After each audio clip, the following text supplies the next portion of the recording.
Welcome to the Fitness Plus Technology Podcast for club owners, operators, and fitness professionals. Each week, host Bryan O'Rourke brings you an expert interview with a global influencer at the crossroads of fitness and technology. You gain the insights, tools, and inspiration you need to stay connected to the pulse for what matters most for your business in the age of exponential technologies.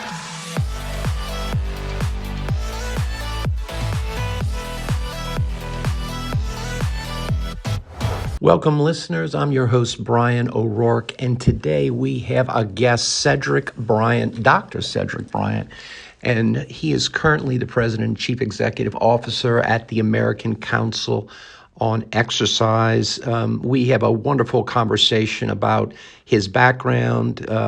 What's fantastic is Cedric comes from a background in strength and conditioning where he worked at Penn State and then ultimately Arizona State, and then joined Stairmaster in 1991, working with the founders of that business in sports medicine, eventually becoming the chief science officer at the American Council on Exercise, and now moving up over 20 years at ACE to become its president and CEO. I've known Cedric for a long time. He's an incredibly knowledgeable human and a really wonderful guy. I really hope you enjoy this and that you have a fantastic October ahead, and look forward to releasing a few more interviews and conversations in the coming weeks. This being episode 170. So without further ado, let's welcome Dr. Cedric Bryant to the podcast. Well, listeners, I'm very, very delighted to have Dr. Cedric here with us today. Cedric Bryant, who is now the CEO and president of the American Council on Exercise.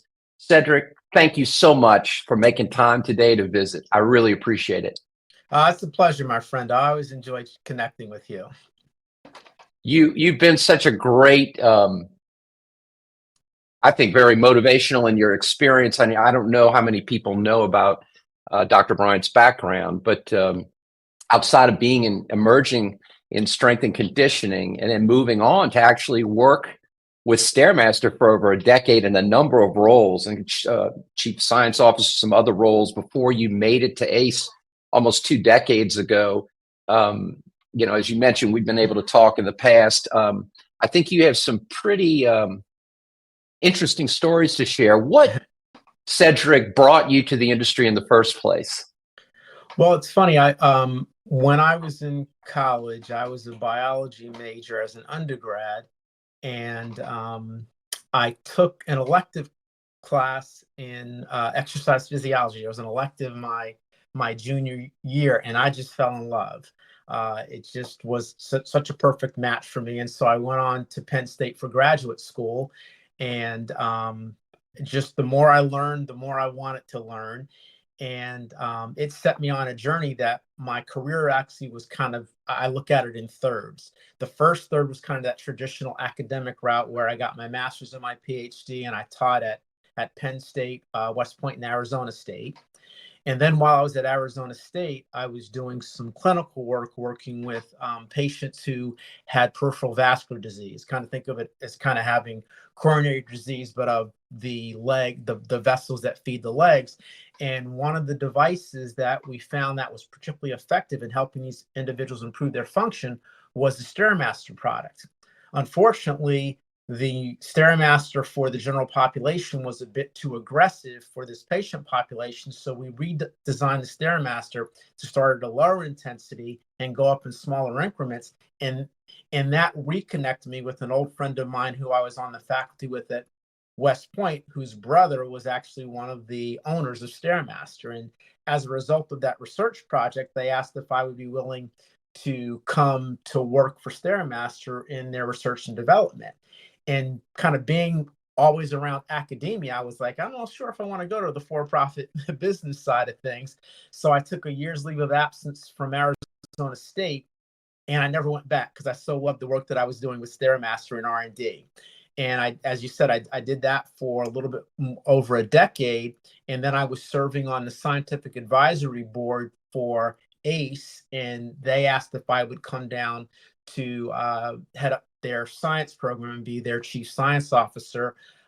which I did because it kind of allowed me to kind of have that blend of both kind of the academic world, and then also I would say because ACE was behaving kind of more like a business, so it allowed me to kind of wear both hats, and it's been a great fit for me. I've been there for 20 plus years, and it fits me like a glove. That's a great recap. And what do you remember most about your Stairmaster days? I mean, that must have been quite a culture shift coming from academia into that world. But you know what? I was fortunate in that the two owners, Nicholas Orlando and Randy Peterson, they were committed to education. And so one of the things that really was so exciting for me was that their commitment to trying to learn as much about the product and how they responded to the science. Because one thing that I remember vividly is when I first came to work for Stairmaster, the caloric display was overestimating the calories by about 20%. And so through our studies, we identified that, and I'm thinking, geez, I'm not going to be very long for this job. But their response was what you'd hope for. Like, well, we want our customers to have the right information. So we made a change to the software to reflect the right information. And that's when I was sold, because they were guys who had the utmost integrity and always wanted to try to provide the best evidence-based information around their products. And so it really was it was a perfect setting for me. And there were so many great people there, people like Sal Pellegrino, Jim Peterson, people who you're quite familiar with in the industry, who we were all there together. And it was just such a motivating and innovative environment. It was terrific. That's a great story, Cedric. Based on our research, Stairmaster is still arguably the #1 commercial brand recognized in that category. And it's still a hugely, as you know, popular product and brand. So your DNA exists in other realms of the world outside of ACE in that regard. Right. And I got to say, because of what a great life-changing experience my time at Stairmaster was, I've always kind of had this fun. It's kind of like that old team you played for. You always kind of want them to do well. And so I was quite excited when I saw you take the helm, because just knowing you and knowing the quality individual that you are, it was exciting to know that my old team is getting a great new coach. Oh, well, thank you for that. We have a lot to do, and it is all about teamwork and the big shoes to fill with people like you, having been there at the roots of the business. So thank you for that. So Cedric, we've had the chance to visit in the past about, given your kind of legacy and experiences, the unique kind of view you have, which I'm sure is why you sit in the seat you do nowadays. What has changed over the years from an education perspective, from a training, a professional perspective? What are the things that you've largely seen occur? Sure. Well, one of the things that has occurred in my 2 decades in time and kind of in the space, particularly at ACE, is that a real shift toward trying to professionalize the industry as it matures, and that through initiatives like the Coalition for the Registration of Exercise Professionals, and more recently the work of the Physical Activity Alliance, really trying to mature and professionalize the space so that we can get our rightful level of respect from those adjacent disciplines like nutrition and other healthcare, medicine, and so forth. And so for the PAA, what they're trying to do is they're really trying to get healthcare to recognize and respect the vital role that exercise professionals play. And in my humble opinion, if you want to think about, and I tend to think of things in terms of sports analogies, if you really want to think about the ultimate team sport, it's healthcare done well, because you have many different players playing different positions that come together to provide the best care for the patient. And among those players, exercise professionals need to be a part of that. Just like you have physicians, you have nurses, you have nutritionists and other physical therapists. We all need to come together and work together to provide the best care experience. And we know that exercise truly is medicine. And one of the things that I've seen as a shift is that public health organizations have begun to respect and appreciate the valuable role that we play in helping to improve population health.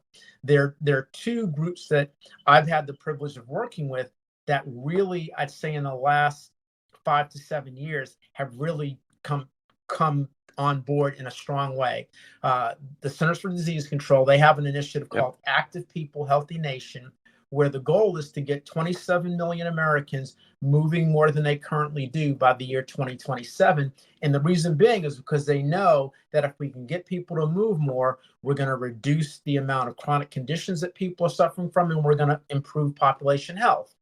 The World Health Organization has a similar initiative that is called the Global Action Plan for Physical Activity, where they're trying to get, again, more people moving because of the profound positive health impact of that. And so having physical activity being clearly recognized as that potent, powerful way of helping people improve their overall health is pretty significant in allowing our professionals in our industry to get its rightful recognition and place within the healthcare system. And the other thing that I've noticed is that, particularly kind of post-COVID, if you will, is that this growing appreciation for looking at the whole person. In that you know very well that in our space, a lot of the emphasis has always been on weight loss, weight control, appearance and body image and so forth.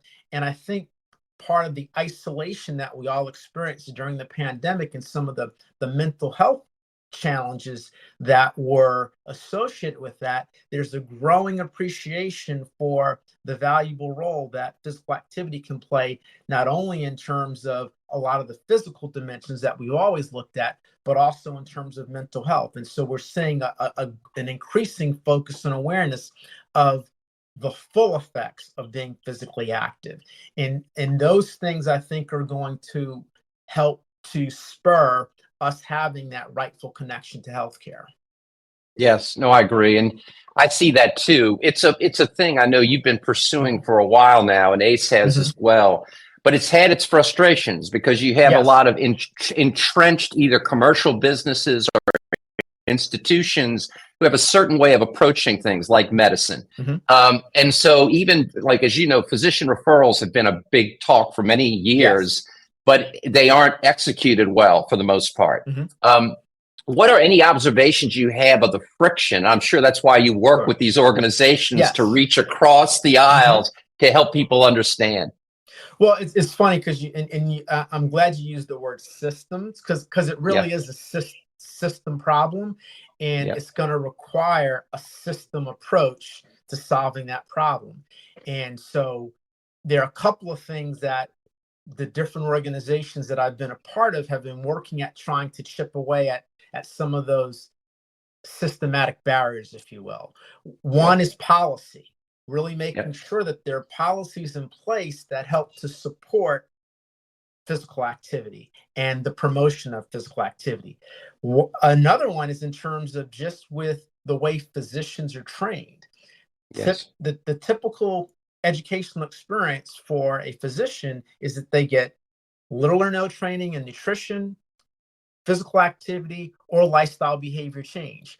There's the Lifestyle Medical Education Collaborative that we're working with the American College of Lifestyle Medicine to change that, so that more and more young physicians in training get exposed to the things that we can offer from as a physical activity discipline.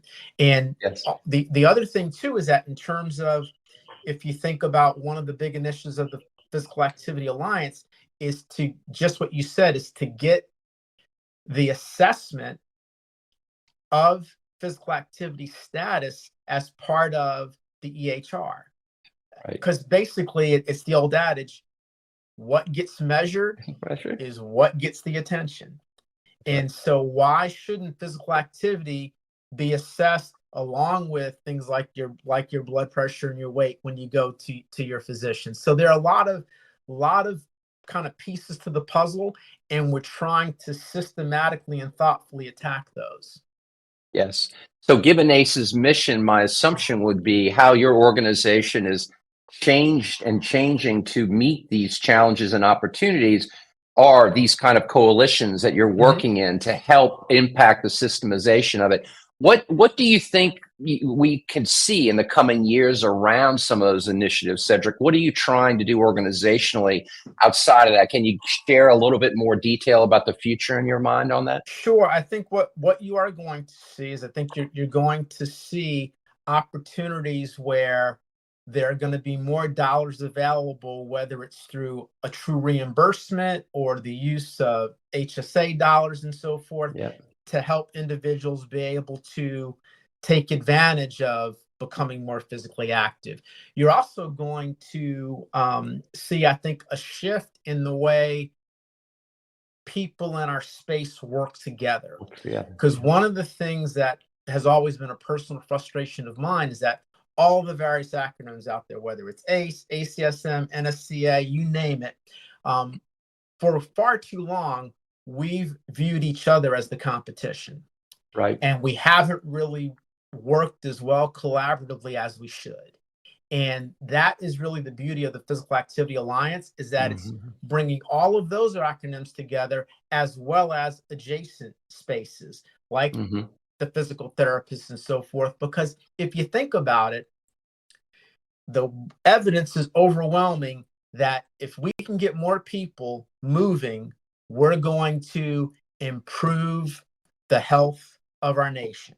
We're going to have economic benefit to that. We're going to have benefit in terms of military readiness. There's just countless benefits. And we, I think, have been attacking the wrong enemy, if you will, because the enemy isn't each other. The competition isn't each other. It's physical inactivity. And I think we're finally starting to get that. And we're finally starting to learn how to truly collaborate in an effective and impactful manner. Yeah, no, I agree. So, Cedric, given what, and you've done a great job of explaining this, and particularly when you say like the military readiness thing, obviously is a big deal, but also, our in the United States and globally, demographic shifts, more aging populations, and the two number one motivators as you start to age, speaking from experience, are health preservation and wealth preservation, right? That's and so. Right. In theory, as people get older, they should be very interested in how can I take better care of myself. So it's not just, it's the quality of life that you have toward, the end of your lifetime, not just the number of years, right? Oh, absolutely. And the other thing that I, whenever I speak to groups that are more mature, and I'm part of that group now, is that I try to help them to understand that if you think about how we try to position ourselves to be comfortable from a wealth management standpoint, any investor is going to tell you that you want to make those investments early in life, because you're going to get that greater return. And it's the same thing. It's like, we want to make those investments so that we can get those good yields, if you will, so that when we reach our golden years, we've built up enough of a reserve that when we start to draw down on it, we never kind of hit that critical threshold where we lose our functional capabilities. And to your point, we just don't want to add years to our life. We want to add life to our years, because that's really what it's all about. And one of the things that I think from an exercise standpoint, where we probably have done people a disservice, is that we've been so focused on cardiovascular or aerobic type activities, we haven't focused enough on muscular fitness. And one of the things that, as our demographic has aged, we're recognizing the importance that muscles do matter, and that really having people focus on maintaining their strength levels is going to help them with their balance, with their functionality. And I try to give an analogy. If you look at an automobile, if you think about an automobile and you think about the fuel pump as kind of being like your cardiovascular system, and the engine is really like your muscles, because the engine is what allows the car to kind of move and function, but it needs that fuel from the fuel pump. And So who's going to want a car that has a great fuel pump but a lousy engine? I don't think very many people. So the same thing with us, with our bodies in terms of our muscles. Yes, no, that's so true. So let me ask you this question. So in the traditional fitness world that you've been a part of for a long time, or in strength and conditioning, which is a different kind of animal, and there are others. You have your nonprofit, your recreation, your medically integrated, all these different kind of delivery systems. What do you see happening in the marketplace in the future? I mean, you see Blue Zones opening in Miami. You see Peter Diamandis's longevity solution. You see these kind of new niche business opportunities. What would you envision? Do you see this as being more ubiquitous in the distribution of services through these kind of alternative channels? Or do you see a mashup of all kinds of different business models emerging to meet this need? Because in the commercial space in general, this kind of approach isn't as widely available. So where do you see the market, the commercial market, changing, or can you even predict that? I don't know. Well, one, I don't have a crystal ball, but I do think that things are going to move what I'll term kind of taking a more whole person view of things. Yeah. And really the shift, I think, is going to be, rather than looking at a single discipline, if you will, whether it's activity, whether it's nutrition, whether it's stress, it's going to be more that lifestyle kind of behavior change or lifestyle approach is, I think, what we're going to see, because that is really what's going to translate into lasting change. And like, for example, our mission is to get people moving. And unfortunately, because of our name being the American Council on Exercise, people view it as us being myopically focused on physical activity. And that's not how I view that get people moving. How I view get people moving is to get people moving toward adopting and maintaining healthier lifestyles, where yes, physical activity is going to be a core component of that, but you can't ignore nutrition. You can't ignore proper rest. You can't ignore having great relationships. You can't ignore stress management, avoidance of substance, unhealthy substances. So it's that whole person, that holistic view, I think, is what's going to be what's going to drive things in the future. Yeah, I agree. I think that's very smart. So, Cedric, and again, before we wrap up with this final question, I want to tell you how delighted I am to chat with you and for our audience, and just tell you a little bit about my background. As you know, I served on the ACE Industry Advisory Group, and I always found the organization to be first class. I very much admire the mission of the organization. So for the listeners, we're going to have in the show notes some links to both Cedric and the ACE organization so you can get involved in helping them. So again, thank you. Now, when we prepped for this chat, I told you the last thing we would talk about are pearls of wisdom.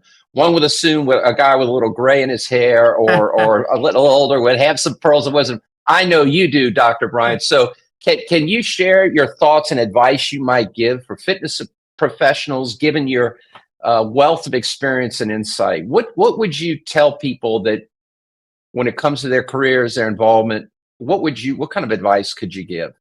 Sure. I'll and it's going to be more general than just looking at it from a fitness perspective. I'd say first and foremost, work on becoming an effective communicator. And in my mind, the most effective communicators are good listeners.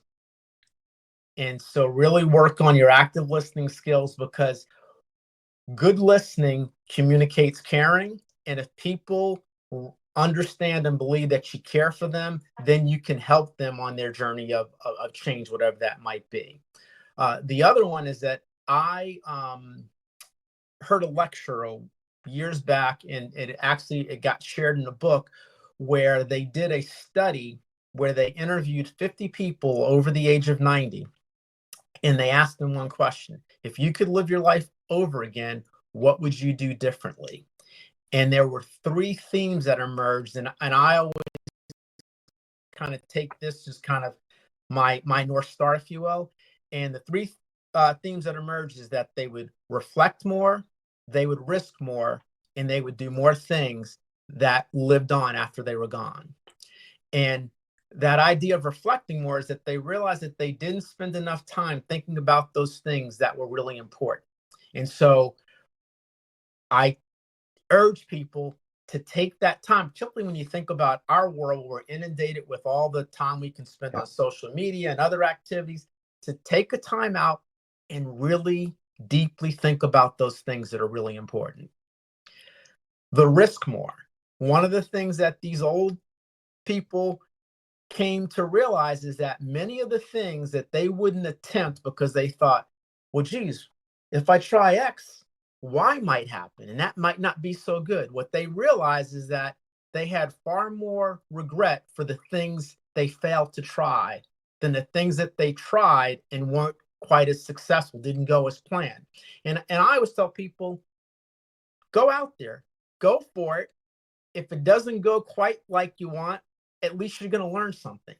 But don't sit safely on the sidelines, because that really isn't going to help you grow. And then the last one is really think about things that are going to make a meaningful difference. And that's when these people were thinking about their legacy and thinking about doing those things that are going to have a lasting impact. Brilliant. Reflect, risk, and long-term impact. What's the long-term impact? Think legacy. Mm-hmm. Brilliant. I love that. Dr. Cedric, let me tell you something. I am so delighted that you were able to spend some time here. And I love the fact of your decade history with Stairmaster right up there. I think that's great. You come full circle. You're an inspiration to many of us. And thank you for sharing your wisdom today with the audience.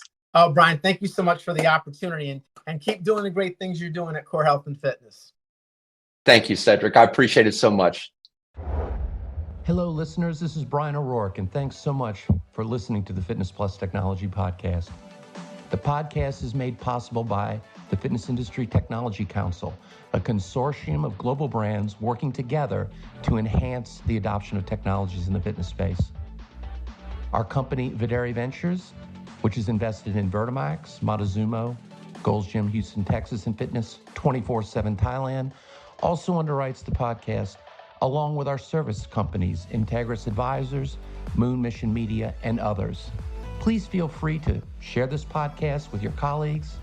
And if I can be of any assistance to you, don't hesitate to reach out, bryanko'rourke@gmail.com, or find me on any of the major social networks.